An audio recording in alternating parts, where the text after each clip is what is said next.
दक्ष news सदैव तुमच्या सोबत।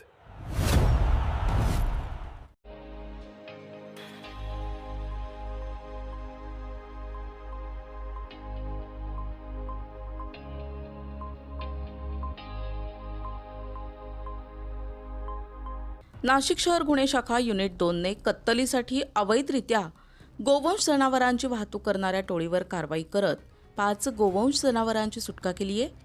या कारवाईत 2 आरोपींना अटक करण्यात आली असून सुमारे 7,49,900 रुपये किमतीचा मुद्देमाल जप्त करण्यात आलाय।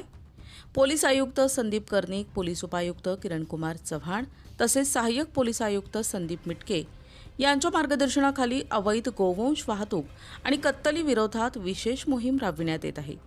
23 ऑगस्ट 2026 रोजी गुन्हे शाखा युनिट 2 चे अधिकारी इंदिरानगर पोलीस ठाणे हद्दीत गस्त घालत असताना पोलीस उपनिरीक्षक संजय सानप आणि पोलीस अंमलदार संतोष सुपेकर यांना गुप्त माहिती मिळाली।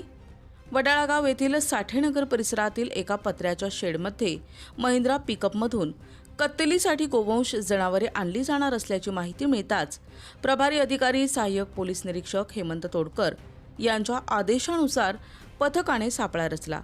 पथकाने घटनास्थळी छापा टाकून वाहनाची तपासणी केली असता 5 गोवंश जनावरे अत्यंत दाटीवाटीने दोरीने बांधून चारा पाण्याची कोणतीही व्यवस्था न करता अमानुष पद्धतीने वाहतूक केली जात असल्याचे आढळून आले। पोलिसांनी तात्काळ जनावरांची सुटका करून वाहनासह मुद्देमाल जप्त केलाय। या कारवाईत रिजवान सुलेमान कुरेशी आणि अनीस अब्दुल्ला कुरेशी या दोघांना अटक करण्यात आली आहे। आरोपींविरुद्ध महाराष्ट्र प्राणी संरक्षण अधिनियम 1995, प्राण्यांना क्रूरतेने वागविण्यास प्रतिबंध अधिनियम 1960 तसेच केंद्रीय मोटार वाहन कायद्यान्वये गुन्हा दाखल करण्यात आला असून पुढील तपासासाठी आरोपी आणि जप्त मुद्देमाल इंदिरानगर पोलीस ठाण्याच्या ताब्यात देण्यात आलाय।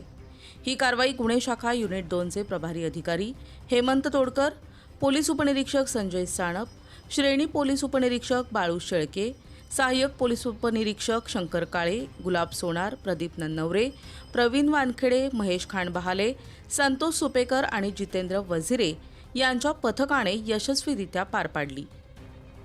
करण सिंग बावरी, दक्ष न्यूज, नाशिक।